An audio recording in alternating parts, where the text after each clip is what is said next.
Topic का नाम है भारत निर्वाचन आयोग। ये आपके MPPSC प्रीलिम्स का जो नया सिलेबस है उसमें यूनिट नंबर 10 में आपको दिया हुआ है।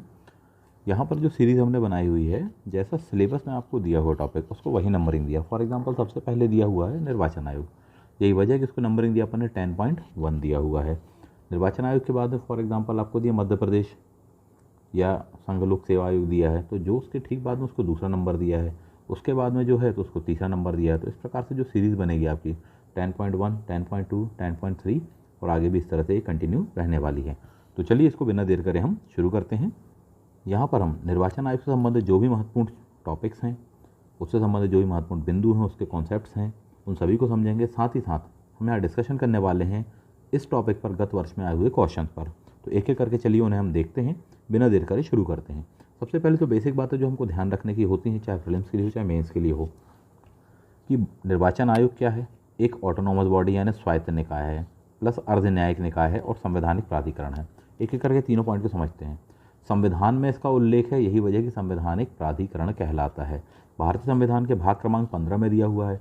आर्टिकल 324 से लेकर 329 तक इसके बारे में उपबंध दिए हुए हैं। यही वजह क्या है, ये संविधान में वर्णित, इसलिए क्या कहलाएगा, संवैधानिक प्राधिकरण कहलाएगा। दूसरी पॉइंट यह आ जाता है कि साहब ये अर्ध न्यायिक है।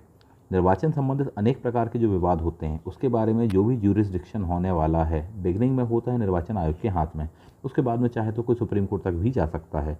यही वजह है कि अनेक मामलों में निर्णय सुनाने की शक्ति होती है, यानी कि सेमी जुडिशियल बॉडी भी ये होता है इस तरह से।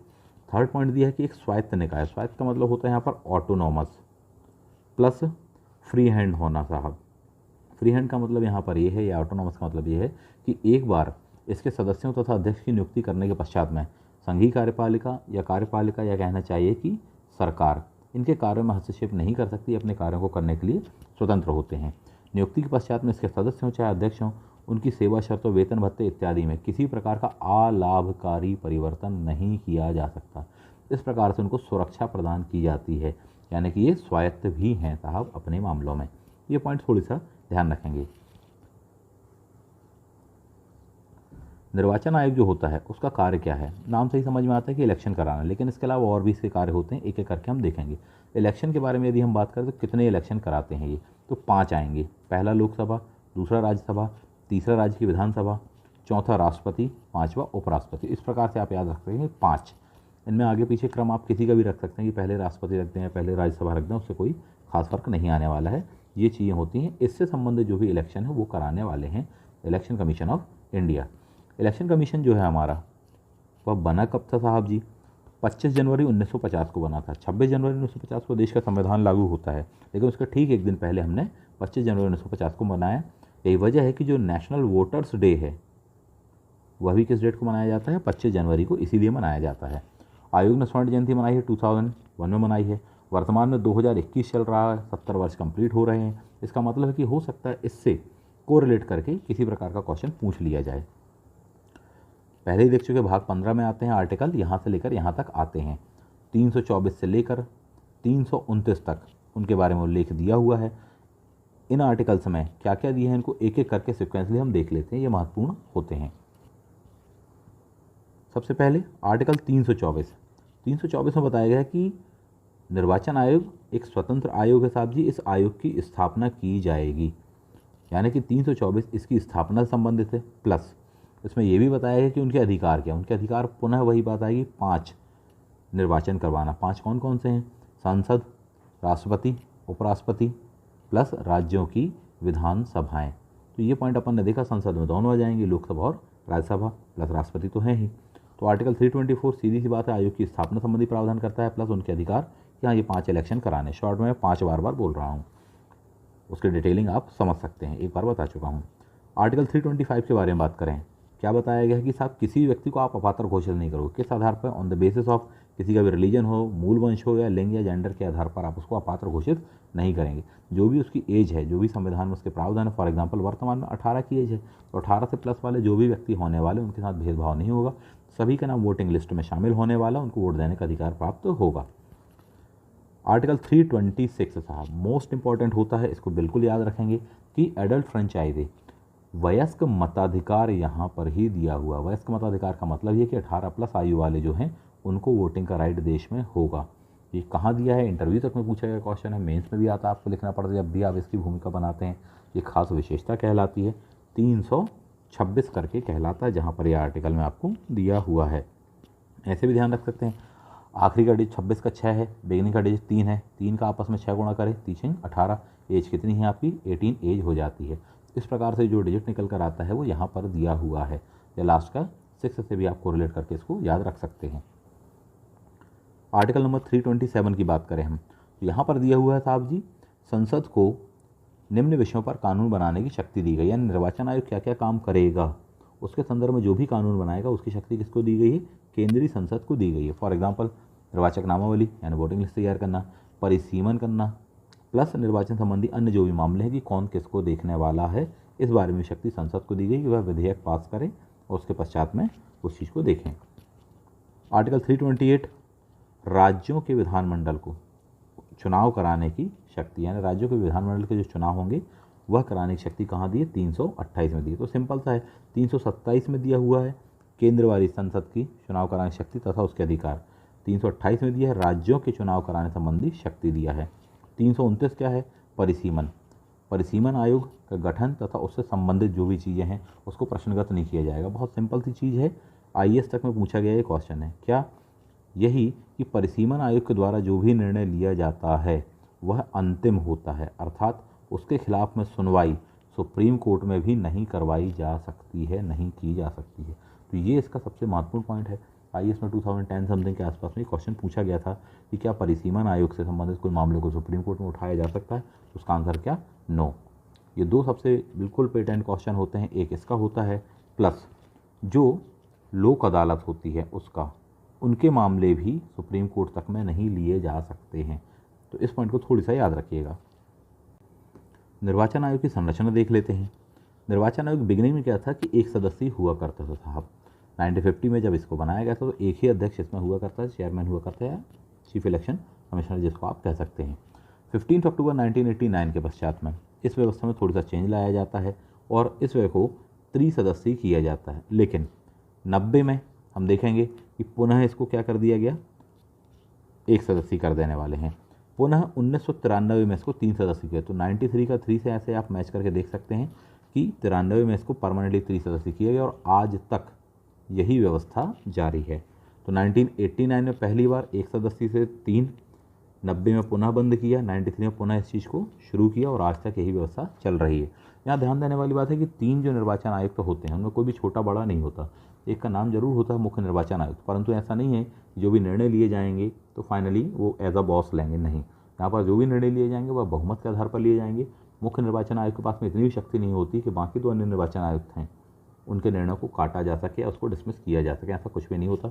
नवीन चावला का बहुत ही फेमस मामला हुआ था, आप देखें यदि हिस्ट्री में जाते हैं 2010-11 के आसपास में, ऐसा ही सुप्रीम कोर्ट ने डिसीजन भी दिया था और उनके डिसीजन को माना गया है साहब। ये नवीन चावला वाला मामला आप देख सकते हैं, उस पर डिस्कशन करेंगे, अभी काफ़ी समय चला जाएगा। तो सेम आ जाते हैं अपन वर्तमान में जो व्यवस्था हम देख रहे हैं 1 अक्टूबर 1993 से त्रिसदस्यीय है, 2021 तक यही व्यवस्था वर्तमान में है। भारत के प्रथम निर्वाचन आयुक्त कौन से साहब, जो मुख्य निर्वाचन आयुक्त सुकुमार सेन। सु यानी होता है योग्य, सु यानी होता है अच्छा, तो जो भी आपको मिलने वाला सुकुमार सेन या सु से शुरू होने वाला वर्ड आपको मिलेगा, अनेक जगह पर आपको ये नाम मिलेगा साहब जी। वर्तमान में कौन है, तो वर्तमान में सुशील चंद्रा जी हो गए हैं, चेंज हुए, इसको करंट के साथ में आपको अपडेट करना है। एग्जाम देने जाने के पहले उसको जरूर देख लीजिएगा, महीने 2 महीने पहले तक का पूरा करंट अपडेट आपका होना चाहिए, क्योंकि उससे संबंधित क्वेश्चन पूछा जा सकता है। निर्वाचन आयोग का यदि सचिवालय देखा जाए, मुख्यालय देखा जाए, तो नई दिल्ली में इसका मुख्यालय स्थित होता है। वर्तमान में यदि हम मुख्य चुनाव आयुक्त के संदर्भ में हम बात कर लेते हैं तो वही इसके हेड होते हैं साहब जी। मुख्य काम क्या है, भारत में स्वतंत्र एवं निष्पक्ष रूप से चुनाव कराना और देश के संविधान के प्रति उत्तरदायी बने रहना, जवाबदेह बने रहना, लोकतांत्रिक व्यवस्था को आगे बढ़ाना साहब जी। नियुक्ति कौन करता है, तो राष्ट्रपति महोदय करते हैं साहब जी। कार्यकाल होता है इनका 6 से 65 वर्ष का होता है। जो भी चुनाव आयुक्त हैं, चाहे मुख्य निर्वाचन आयुक्त आने वाले हों, 6 वर्ष या 65 वर्ष, दोनों में से जो भी अवधि पहले हो जाने वाली है उसमें उनको रिटायरमेंट लेना पड़ेगा साहब जी। नियुक्ति बाय दी राष्ट्रपति, इस पॉइंट को अपन ध्यान रखेंगे। उनका जो दर्जा होता है वो याद रखिएगा कि सुप्रीम कोर्ट के जजेस के बराबर होता है, यही इसका कीवर्ड है। इसका मतलब यह है कि वेतन भी उन्हीं के बराबर होने वाला है, स्टेटस भी उनको उन्हीं के बराबर मिलने वाला है। कभी को मान लीजिए उनको पद से हटाने की बात आती है तो जो प्रक्रिया निर्वाचन आयोग को हटाने की है वही प्रक्रिया से हम देखेंगे सुप्रीम कोर्ट के जजेस की होती है, या सुप्रीम कोर्ट के जजेस की जो प्रक्रिया वही निर्वाचन आयोग की होती है। महाभियोग से मिलती जुलती है, हालांकि इसमें महाभियोग वर्ड जो है इम्पीचमेंट उसका यूज़ नहीं किया गया है। यहाँ पर भारत के मुख्य निर्वाचन आयुक्त और उनके कार्यकाल से संबंधित एक लिस्ट दी हुई है। सबसे पहले हमने देखे कौन है, सुकुमार सेन, दूसरे वी.के. सुंदरम या के.वी.के. सुंदरम जी हैं, तीसरे एस.पी. सेन वर्मा हैं। यहाँ पर ध्यान देने वाली बात यह होती है कि जो भी निर्वाचन आयुक्त हुए हैं, मुख्य निर्वाचन आयुक्त हुए हैं, लिस्ट काफ़ी लंबी चौड़ी है, आप सभी कुछ याद नहीं रख सकते, लेकिन शुरुआत के कम से कम 1 से 2 आपको याद रखना ही चाहिए। इसमें शुरुआत के जो कीवर्ड्स वो मैं आपको बता देता हूँ, प्लस इसके अलावा कौन कौन से आपको याद रखने हैं वो थोड़ी सी एक नज़र हम देख लेना चाहेंगे। तो मैंने जैसे कि आपसे कहा कि पहले हैं सुकुमार सेन, साथ से शुरू होता है वर्ड, तो पहले भी सेन है और तीसरे भी देखोगे आप सेन वर्मा है, जबकि दूसरे क्या हैं, सू से सुंदरम है। तो तीनों के में एस वर्ड या सा वर्ड करके निकल के आता है। सेन हमको याद ही रहता है, पहले वाले सुकुमार सेन, दूसरे वाले सा से ही सुंदर होने वाले हैं, तीसरे वाले सेन वर्मा होने वाले हैं। ऐसे करके अपन देख लें तो बिगिनिंग के 3 हमारे हो गए। इसके पश्चात में यदि हम देखें तो चौथे नंबर पर नगेन सिंह है। आवश्यकता नहीं है आपको कि आप याद रखें। उसके पश्चात स्वामीनाथन, यदि पूरे आप याद रख सकते हैं बहुत ही अच्छी बात है, हालांकि प्राय ऐसा बहुत ही कम आता है। सिर्फ IAS में ही इस तरह से आने वाला है कि इनका सीक्वेंस जमाने के लिए दे देगा। एक कीवर्ड मैं आपको बताऊं, पूरा तो डिटेल में नहीं बता पाऊंगा, कि आप इनके सरनेम से याद रखना। फॉर एग्जांपल कैसे, नगेन सिंह, स्वामीनाथन, शकधर, त्रिवेदी, शास्त्री, रमा देवी, शेषन, ऐसे करके आप थोड़ी सा देख लोगे तो एक सीक्वेंस आपको बन जाने वाला है, तो पूरे ही आपको याद रह जाएंगे। इसके अलावा यदि मैं आपको बताना चाहूँ तो आप यहाँ से ध्यान रखें, 9वें नंबर पे कौन सी आते हैं, V.S. रमा देवी, यानी ये फर्स्ट फीमेल होने वाली हैं जो कि निर्वाचन आयोग में अध्यक्षा बनी या मुख्य निर्वाचन आयोग के पद पर पहुँचने वाली हैं। तो इस पॉइंट को थोड़ा सा ध्यान रखिएगा। रमा देवी जी के ठीक पश्चात में कौन आने वाले हैं, शेषन आने वाले हैं, तो ये अपन थोड़ी बहुत देख सकते हैं। इसके पश्चात में हम देखें तो और भी काफ़ी नाम आने वाले हैं, लेकिन मैंने आपको जो बताया जैसे नवीन चावला जी वाला मामला, तो यहाँ पर ये चीज़ आती है, वर्डिक्ट निकल कर आता है कि साहब ऐसा नहीं है कि जो मुख्य निर्वाचन आयुक्त है उसकी ही बात मानोगी, बाकी 2 की बातों को नहीं सुना जाएगा, उनको कैंसिल किया जा सकता नहीं। बहुमत से ही निर्णय लेने वाली बात यहाँ वाले मामले में निकल कर आई थी। Y.S. कुरैशी, यहाँ पर पहले आपको देखने वाले हैं कि मुस्लिम मिलने वाले। कभी को प्रश्न पूछ लिया जाए कि प्रथम मुस्लिम जो कि निर्वाचन आयोग में अध्यक्ष के पद पर नियुक्त हुआ, तो Y.S. कुरैशी, शहाबुद्दीन याकूब कुरैशी के नाम से वो जाने जाते हैं। इसके बाद में देखें तो अभी वर्तमान वाले आप देख सकते हैं सुनील अरोड़ा जी हैं, और उसके बाद में सुशील चंद्रा वगैरह नाम हमको याद है करंट के साथ में जो आपका अपडेट है। चुनाव आयुक्तों की नियुक्ति और कार्यविधि देख सकते हैं। जैसा कि बताया जा चुका है कि राष्ट्रपति महोदय के द्वारा ही इनको नियुक्त किया जाता है। 665 वाला पॉइंट आपको याद रखना है कि जो भी इनमें से पहले हो जाए, या तो 6 वर्ष का कार्यकाल पूरा कर लें या फिर 65 ईयर की एज हो जाने वाली। सेंटर में या कॉन्स्टिट्यूशनल जो भी बॉडी उन्होंने 65 की ही एज आपको दी हुई है। ये पॉइंट अपन को बन जाने वाला है। दर्जा हमने देख चुके सुप्रीम कोर्ट के जजेज वाली बात। यहाँ पर एक पॉइंट क्लियर करना जरूरी है। एक होता है केंद्रीय निर्वाचन आयोग, या जिसे आप कहते हैं भारत निर्वाचन आयोग करके कहा जाता है।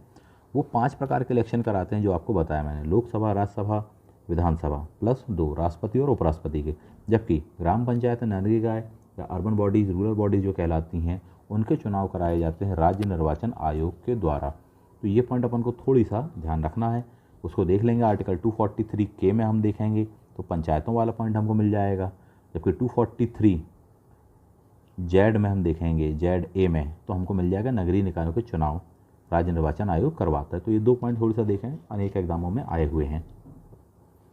मेंस में कभी को आपसे पूछा जा सकता है कि निर्वाचन आयोग के कार्य क्या होते हैं, ये पॉइंट आपका हो सकता है। तो पहला तो हो गया 5 निर्वाचन कराना, दूसरे समय पर होना चाहिए, निष्पक्ष होना चाहिए, ये भी चीज़ें होती हैं। वोटर लिस्ट तैयार करना, वोटर ID तैयार करना, मतदाताओं को प्रदान करना, मतदाता केंद्र में सभी प्रकार की व्यवस्थाएं देखना ताकि बेहतर तरीके से मतदान हो सके, मतदान को बढ़ावा देने के लिए लोगों को जागरूक करना, सारे काम छोड़ दो, सबसे पहले वोट दो, यही आप नारा देखते हैं, सुनते पढ़ते हैं। तो ये पॉइंट को ध्यान रखिएगा।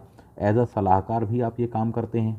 संसद जब भी किसी विषय में आपसे इस संदर्भ में सलाह मांगेगी तो आप देखेंगे आदर्श जो आचार संहिता होती है वह भी आप जारी करते हैं ताकि बेहतर तरीके से चुनाव कराया जा सके, किसी प्रकार का कोई दुरुपयोग ना हो, सत्ता का दुरुपयोग नहीं किया जा सके।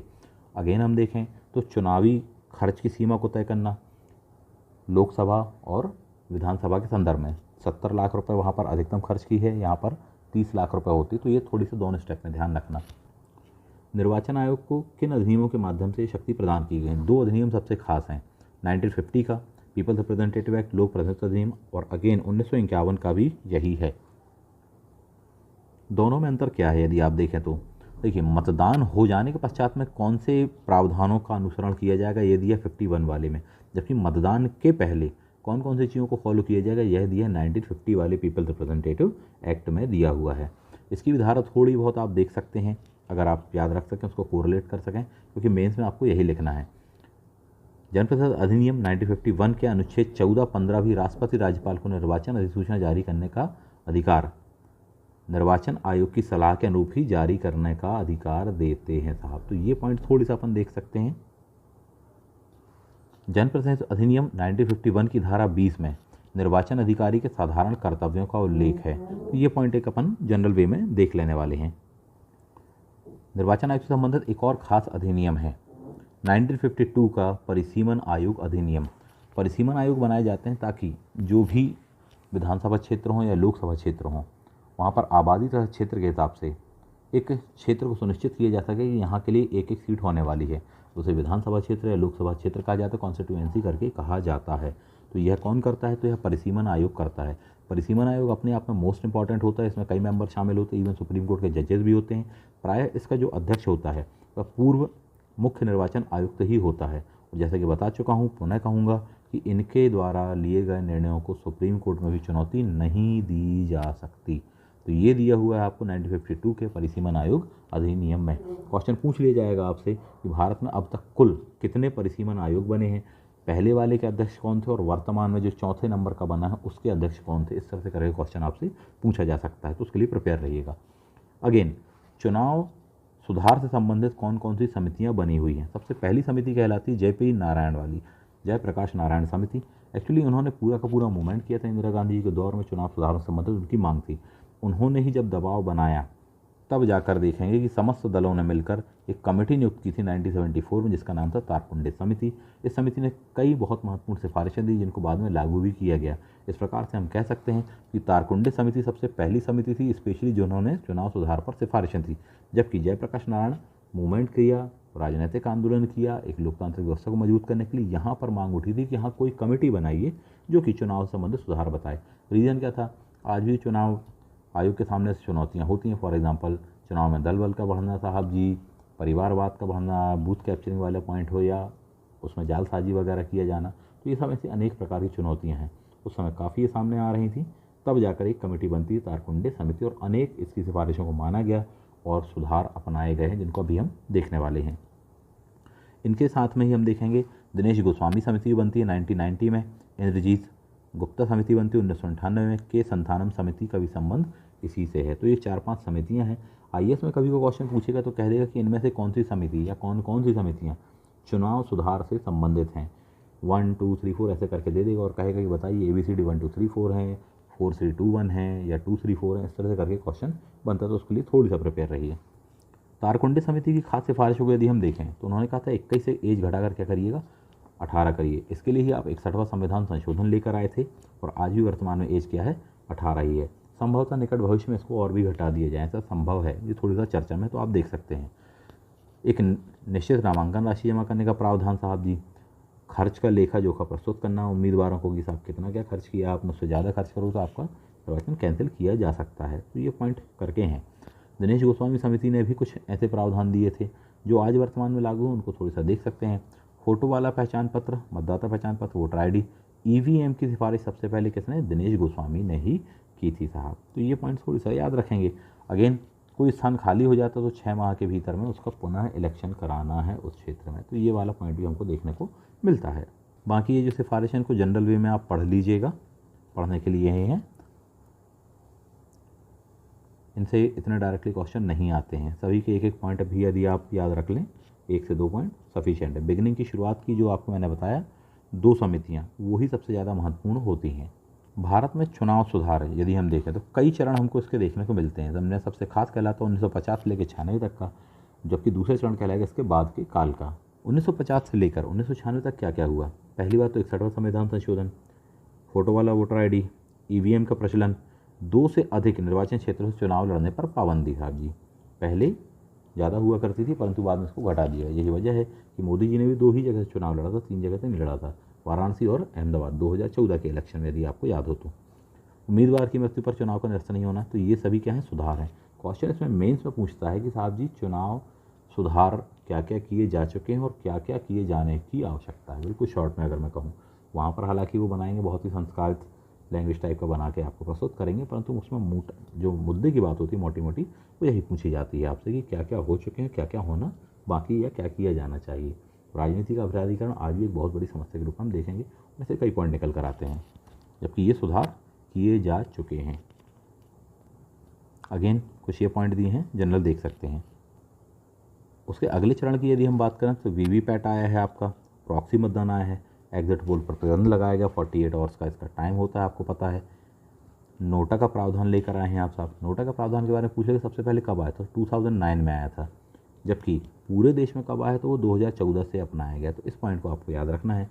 लोगों को अवेयर करने के लिए 25 जनवरी राष्ट्रीय मतदाता दिवस, 20,000 से ज़्यादा चुनावी खर्च पर निर्वाचन आयोग को जानकारी देना कंपलसरी है, पिंक बूथ स्पेशली फॉर महिलाओं के लिए, जीपीएस पर आधारित ईवीएम है, यानी ईवीएम मशीन में जीपीएस होगा, कहाँ क्या ले जाया गया, कहाँ रुके रहे, कितनी देर, सारी चीज़ों की जानकारी सैटेलाइट के थ्रू मिलती रहती है साहब। सीवीजी लैब वगैरह और ऐसे बहुत से सुधार किए जा चुके हैं, लगातार जारी हैं आज भी ये। तो ये अगले चरण के हम सुधार के रूप में कह सकते हैं। जैसे कि ये सुधार बताए आपको देखने बड़े कम से लग सकते हैं, लेकिन जब बात मेंस में लिखने की आती है साहब, तो यहाँ पर जितने पॉइंट दिए 10 + 5 जो पॉइंट दिए हैं 15 पॉइंट होते हैं। इतनी डाइवर्सिटी के साथ व्यक्ति वहाँ मेंस में आंसर तक नहीं लिख पाता, चाहे आईएएस हो चाहे पीसीएस हो। वहाँ मुश्किल से 7-8 पॉइंट याद आते हैं। जब आप इतना सारी चीज़ों को बिंदुवार उतार कर वहाँ लिखोगे तो आपके कम शब्दों में बेहतर आंसर आ जाएगा, उसमें कंटेंट की मात्रा भी अच्छी रहेगी। साथ ही हम इसको करंट के साथ में अपडेट कर देंगे तो एक बेहतर आंसर बनता है। कोई समीक्षा वगैरह होगी तो जब हमको ये चीज़ मालूम हुई तभी ना समीक्षा कर पाएंगे। कोई आलोचनात्मक मूल्यांकन करना है, कोई समीक्षा है या कोई इस तरह की चीज़ें हैं, जब हमारे पास बेसिक डेटा होगा तभी तो आप उसके आगे का बता पाओगे, प्लस करंट से आप उसको अपडेट कर पाओगे। निर्वाचन आयोग से संबंधित कुछ वाद दिए हैं, उनको आप PDF आपको मिलेगी, आप उसमें से देख लीजिएगा। डायरेक्टली क्वेश्चन इसमें से बहुत ही रेयरेस्ट आता है। ईवीएम के बारे में थोड़ा सा देख लीजिए, क्या है ईवीएम और किसके द्वारा बनाया जाता था।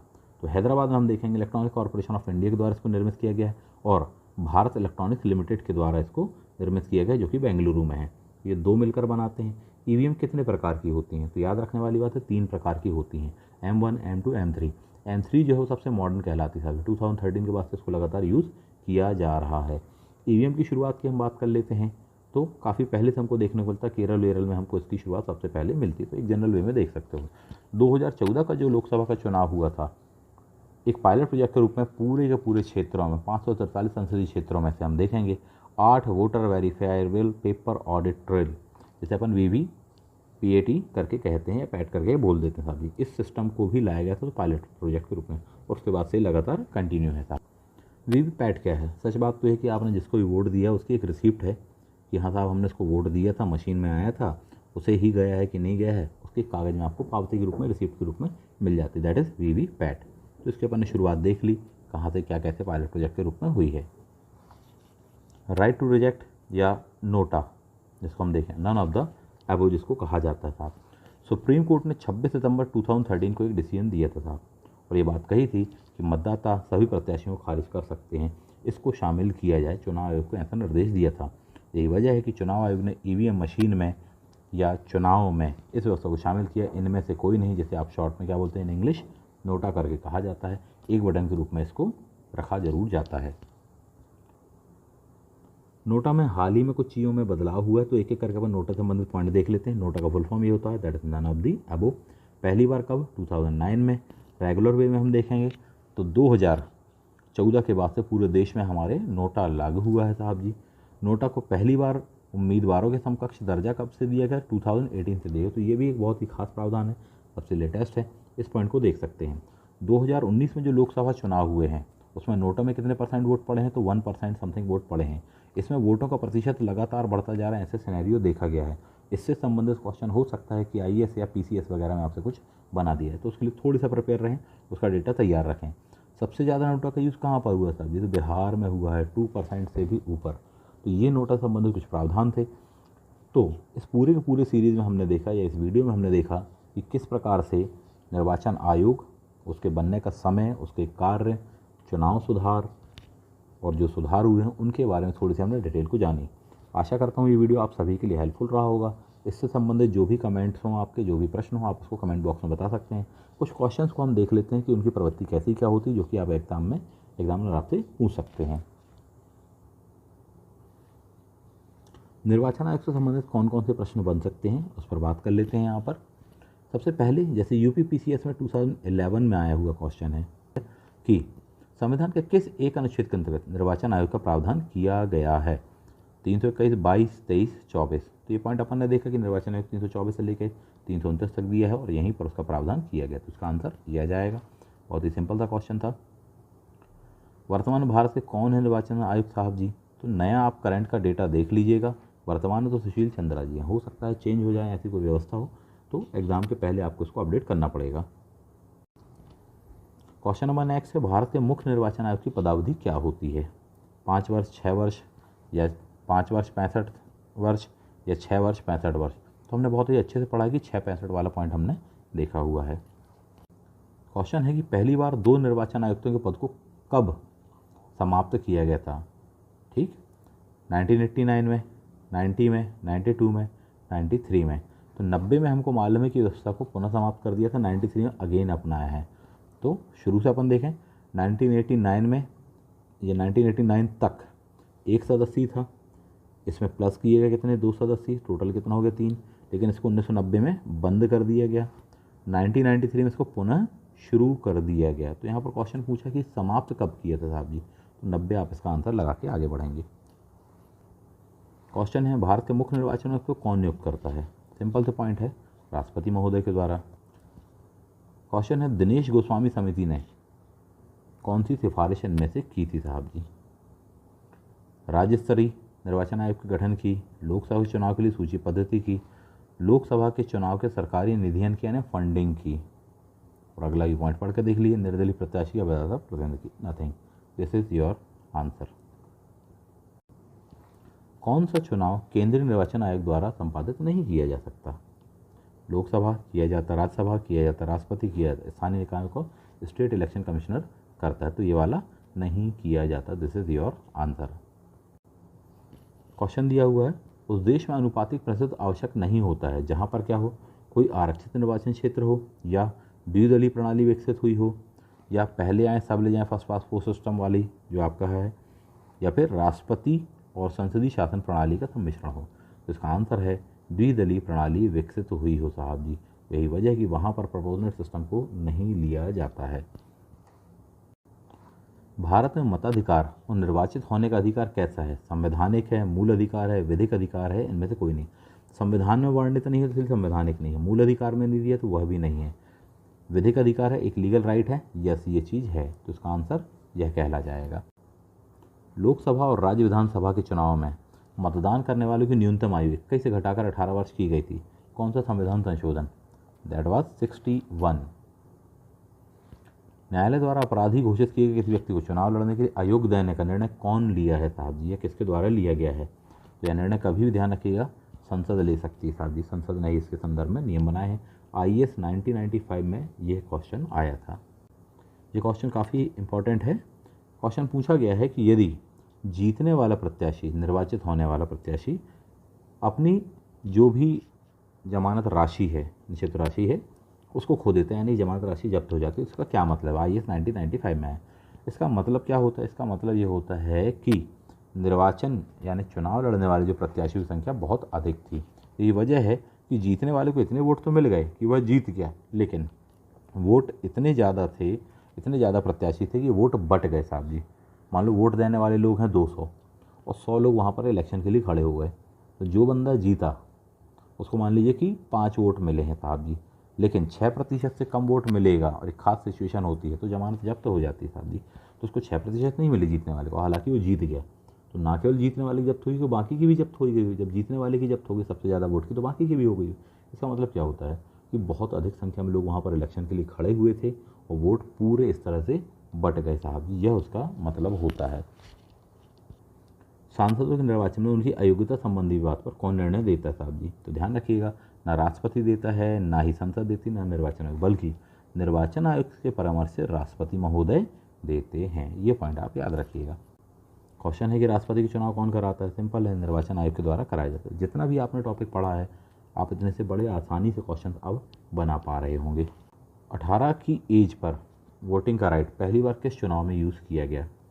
1989 के चुनाव में राजीव गांधी जी, और ये सब पॉइंट अपन देखते हैं तो ये बन जाएगा आपको। क्वेश्चन है, निर्वाचन आयोग को अंतिम बार 3 सदस्यीय आयोग किस वर्ष में बनाया गया? बताइए, अभी अपन ने पूरे टॉपिक में इसको पढ़ा हुआ है। तो अंतिम बार बनाया गया था 1993 में। आसान क्वेश्चन है, बन जाएगा। क्वेश्चन पूछा गया, भारत के दूसरे मुख्य निर्वाचन आयुक्त कौन थे? इस प्रकार के क्वेश्चन पीसीएस वगैरह में पूछ लिए जाते हैं, क्योंकि पहले व्यक्ति पढ़ कर जाता है, रट्टा मार के जाता है, दूसरे भूल जाता है। तो जैसा कि ट्रिक बताई थी, सेन, सुंदर, सेन। तो दूसरे नंबर पर कौन थे? के सुंदरम। तीसरे नंबर पे थे सेन वर्मा। एमपीपीएससी प्रीलिम्स 2019 में क्वेश्चन आया था, भारत की पहली महिला मुख्य निर्वाचन आयुक्त कौन थी? चर्चा में थी बीएस रमा देवी जी, यही थी भारत की पहली। बहुत ही अच्छा क्वेश्चन है कि निर्वाचन आयोग का सदस्य चुने जाने के लिए कौन सी अर्हता योग्यता संविधान में दी गई है साहब? पहला, प्रशासनिक सेवा में होना चाहिए, 5 साल तक उच्च न्यायालय में वकालत, 33 वर्ष की आयु, के ऊपर इसमें से कौन नहीं? कोई भी नहीं। सच बात तो है कि निर्वाचन आयोग के लिए कोई भी योग्यता नहीं दी गई है, ना योग्यता का प्रावधान है, ना ही शपथ संबंधी कोई प्रावधान है। इस पॉइंट को याद रखिए, दोनों बातों को। तो इनके आंसर ये लगाएंगे। क्वेश्चन है, निर्वाचन आयोग को हटाया जा सकता है? यस। किसके द्वारा? मुख्य निर्वाचन आयोग द्वारा? बिल्कुल नहीं। पीएम द्वारा? बिल्कुल भी नहीं। मुख्य निर्वाचन आयोग के परामर्श पर राष्ट्रपति द्वारा? यस। या भारत के मुख्य न्यायाधीश द्वारा? तो इनके द्वारा भी नहीं हटाया जा सकता। इम्पीचमेंट की प्रोसेस आपको जो बताई है, अंतिम रूप से राष्ट्रपति महोदय ही सिग्नेचर करते हैं, अप्रूवल देते हैं। वोट देने का अधिकार और निर्वाचित होने का अधिकार, यह भारत में किस प्रकार का अधिकार है? मौलिक अधिकार नहीं है, संवैधानिक अधिकार भी नहीं है, प्राकृतिक अधिकार भी नहीं है, वैधानिक अधिकार है। इस प्रकार से इसको समझिएगा, बनाइए। नेक्स्ट क्वेश्चन है, राष्ट्रीय मतदाता दिवस कब मनाया जाता है? आप परिचित हैं इससे। नेक्स्ट क्वेश्चन जो यूपी पीसीएस 2002 में आया है, मुख्य चुनाव आयुक्त को हटाया जा सकता है? कैसे हटाया जा सकता है? तो बताएं, इम्पीचमेंट पॉइंट आपसे कहा, सुप्रीम कोर्ट के जजेस के लिए जो लागू होती वही सेम। तो ये आपका आंसर बनेगा। क्वेश्चन है, दिनेश गोस्वामी समिति का संबंध किससे था? 1995 आईएएस का एग्जाम। बैंकों के राष्ट्रीयकरण से, निर्वाचन सुधार से? क्लियर, तो अपन बना लेंगे। अभी आपने पढ़ा हुआ टॉपिक पूरा यदि देखा है तो निर्वाचन सुधार से संबंधित है। तो ये थे गत वर्षों में आए हुए कुछ क्वेश्चंस जो मैंने उठाए यहाँ पर। पूरे टॉपिक को हमने समझा, बहुत ही डिटेल में उसके बारे में जाना, और उससे संबंधित हमने क्वेश्चंस भी लगाए। इसके बाद में भी जो भी टेक्स्ट बुक होती हैं, जो भी आप जानते हैं, चाहे एनसीईआरटी वगैरह हो या एम लक्ष्मीकांत हो, या और भी जो भी बुक्स आपको उचित लगें, जो भी आपके पास में हो, 50 प्रकार की आती हैं बाज़ार में, कोई भी अच्छी से बुक लीजिए, उसमें से इस टॉपिक को बहुत अच्छे से कर लीजिए और उसके ज़्यादा से ज़्यादा क्वेश्चन लगाइए, तो आपकी इसमें कमांड आ जाने वाली है। आशा करता हूँ ये पूरा सीरीज़ या पूरा वीडियो आप सभी के लिए हेल्पफुल रहा होगा।